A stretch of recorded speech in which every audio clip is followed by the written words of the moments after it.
थे, और इसीलिए आश्रमों में रूखा सूखा रखा जाता है कि भाई लोग आते हैं तो कम से कम घर में तो खाते ही है, और मतलब थोड़ा सा सादा रहेगा तो अच्छा रहेगा। तो इससे फिर लोगों का वजन जिस उद्देश्य से आते थे वो वजन बनता था। तो ये घर में की वजह से आप महीने में एक बार, 2 महीने में एक बार व्रत रखना चाहिए। एक ही बात रखो, दूसरे टाइम खा लो, भूख लगे सब लेकिन ये शरीर ठीक रहेगा। स्त्री पुरुष ये जो चीजें थी स्त्रियों को और पुरुषों को बताने की वो सब किस तरह खत्म हो गई। फिर घर गृहस्थी में पति पत्नी में कैसे रहना चाहिए ये महात्माओं की शिक्षा थी, और बराबर निरंतर शिक्षा होती रहती थी। तो घर में एक दूसरे को स्त्रियों को पुरुष को बताते रहते थे और लोग फिर का पालन करते थे। अब ये बात सब खत्म हो गई। ये सब नकली युग आया, सब लोग नशा करने लगे और तरह तरह का नशा, तो उससे ये सब महात्माओं की और अपनी जो व्यवस्थाएं थी वो खत्म हो गई। अब सब लोग उससे पीड़ित थे। हम कभी कभी ये लोगों से कहा करते हैं कि भाई तुम घर में एक अस्पताल खोलो और एक डॉक्टर कर दो तो बीमारी नहीं जा सकती, क्योंकि ये बीमारी जाने का कोई रास्ता नहीं है। वो तो जो रास्ता था वो तो संयम था, तो वो आपने छोड़ दिया। अब यह है कि जैसे चाहो वैसे करो। तो इसीलिए ये सब तकलीफ तरह तरह की शरीर में ठहरने को ऋतुओं में सर्दी जुकाम इत्यादि होता था। छोटा मोटा कभी हालत आ गई तो जड़ी बूटी रहती थी, लोग सेवन कर देते। कोई खास यानी बीमारी पर खर्चा नहीं होता था, और अब तो सारा बीमारी पर ही खर्चा है, चलेगा कैसे कर? जब सब पैसा बीमारी में लग जाएगा तो बाकी घर गृहस्थी के काम बाल बच्चों के ये सब कैसे पूरे होते पहुंच सकते हैं? इसे तकलीफ तो यूं नहीं पहुंच, विशेष करके फिर उससे ज्यादा मुकदमे का खर्चा लड़ाई झगड़े का। उससे भी मतलब ये है कि आपकी आमदनी बढ़े, आप कितनी आमदनी रहेगी वो सब इधर उधर चली गई, अनुभव है सब चिल्ला रहे। ये है, ये सब महात्मा ये समझ करके कि भाई हम गृहस्थ आश्रम का पूजन करते हैं तो हमें इसका आधा करना, भजन भी करना है, और लोगों को अच्छी बातें दौड़ दौड़ करके गाँव में सबको बताना। जिससे कि मान लीजिए कि एक गाँव में 100 घर रहते हैं और 100 मर गए, तो जो नए बच्चे हैं उनको तो बताने की जरूरत पड़ेगी। तो इसलिए दौड़ा करते थे कि जाएंगे आएंगे जाएंगे आएंगे, तो नए लोगों को शिक्षा की जरूरत तो महात्माओं का आना जाना होता रहता था, और संस्कार पढ़ते रहते थे। क्योंकि छोटे बच्चों के जब संस्कार पड़ गए तो फिर उनको कोई बदल नहीं सकता था। और अब ये सब उद्देश्य गाँव गाँव में बंद हो गए और ये हालत हो गई। पहले गाँव के लोग बीमार नहीं पड़ते थे, वहाँ दवा दारू की जरूरत नहीं पड़ती थी, और अब तो मतलब है वहाँ सबसे ज्यादा दवा की जरूरत पड़ने लगी। नहीं तो पैसा न लगे तो मरो, रोते रहो चिल्लाते रहो, दवा कहाँ से आएगी, बहुत मुश्किल होगा। तो इस तरह से शहर और देहातों का जीवन बड़ा बड़ा दर्द का हो गया। तो ये शिक्षा की कमी के कारण, और फिर हम लोग घर रहते हैं जो चाहिए था वो नहीं रहा, वो तो एकदम से आपने अपने रहते को जैसे अज्ञानी पशु होते वैसे बना दिया जाए तो क्या मिलेगा? जल्दी आओ, जरूरत हो, बोलो जय गुरुदेव, जय गुरुदेव, जय गुरुदेव। इस मानव शरीर में दोनों आंखों के बीचों बीच में जीवात्मा बैठाई गई। दोनों आंखों के मध्य भाग का जो हिस्सा है ये जीवात्मा का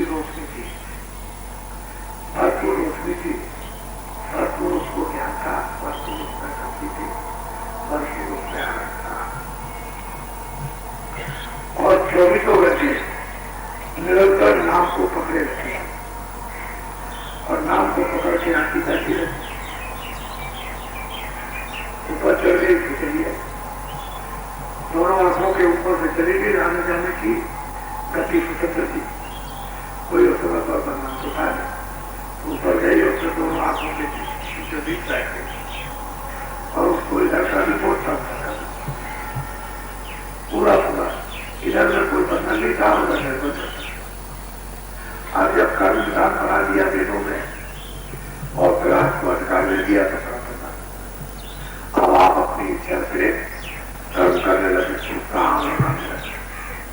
जब धीरे धीरे आनंद आने लगा तो दोनों आंखों के सामने बहुत बड़ा आकाश है, ये उसके सामने कुछ भी आकाश नहीं। उसी आकाश में ये सब बंदगी बादलों की तरह से तो कर्मों की और सुखा दोनों की जमा होने लगे।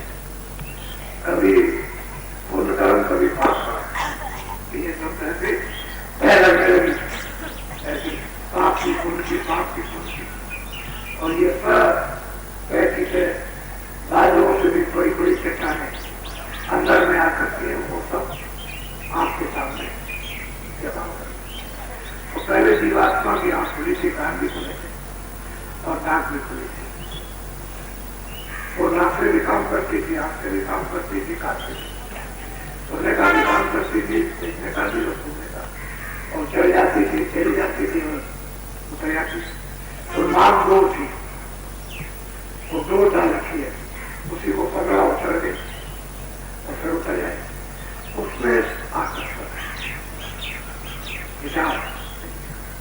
तो जब सूरत के बीच में कोई पर्दा नहीं होगा, जीवात्मा में तो नाम और फिट करके छड़ने भी लगे, उधर से आना हो जाना, इस तरह से जीवात्मा आती जाती। अब जब आमरण पड़ गया और बिल्कुल एकदम चट्टानों की चट्टानें जमा हो गई, पाप और पुण्य की, तो आंख भी बंद हो गई, कान भी बंद हो गए, अब जो आंतरिक पुनर्जी जो देखने सुनने और सुनने की जो चीज थी वो बंद हो गई। अब उसका जब बंदना को पूछा था, जो उसमें चेतना थी, आनंद की, शक्ति की, ज्ञान की, देखती थी, सुनती थी, अब वो धीरे धीरे धीरे धीरे निरस्त हो गई और उल्टी हो गई कि जो प्रकाश ऊपर की तरफ में था वो नीचे हो गया। और फिर इंद्रियों के द्वारा वो सारे सूरत के प्रकाश को नीचे कणों में, जैसे सच है, हृदय है, नाभि है, इंद्रिय द्वारा बताया, इसको नीचे खींच लिया और इंद्रिया बाहर की तरफ बाहर हो गई। तो अंदर की जो इंद्रिय काम करती थी, उधरती आंख कान नाक को मतलब ये बंद हो गए। अब मतलब ये चल इंद्रिया काम करने लगे और इस पर मन बैठ करके अपना संकल्प विकल्प करने लगा और इसका भारत जो क्षणिक था उसको सूरत की सारी वो प्रकाश की शक्ति को इंद्रियों ने सब में ले लिया और इस चर्चा में बता दिया।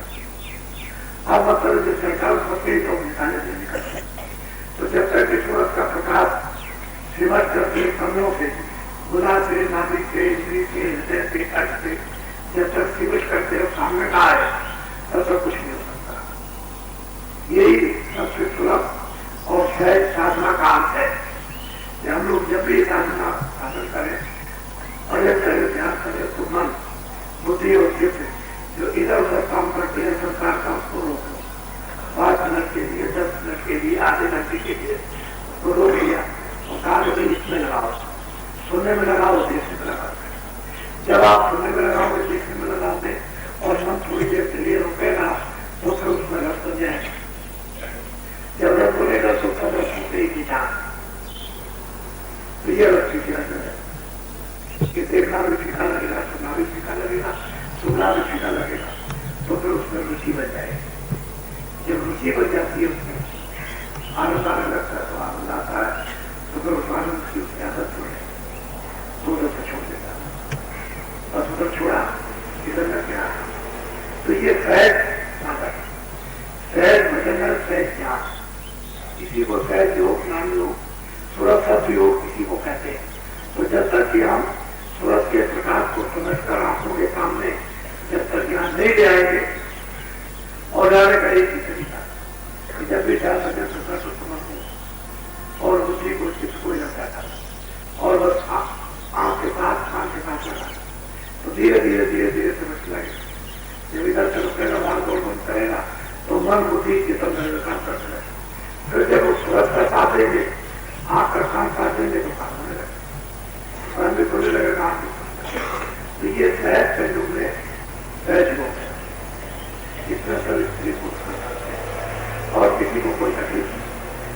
साथ तो आपके होने वाले हैं, तुमको तो बहुत कठिन है, बहुत कठोर है, उसमें बहुत संयम और बहुत समय चाहिए, बहुत एकांत चाहिए और मतलब खान पान इस पर पूरा नियंत्रण हो, जरा भी गड़बड़ी हो तो शरीर भंग हो जाए, लेकिन इसमें कुछ नहीं, ये सहज स्थिति है।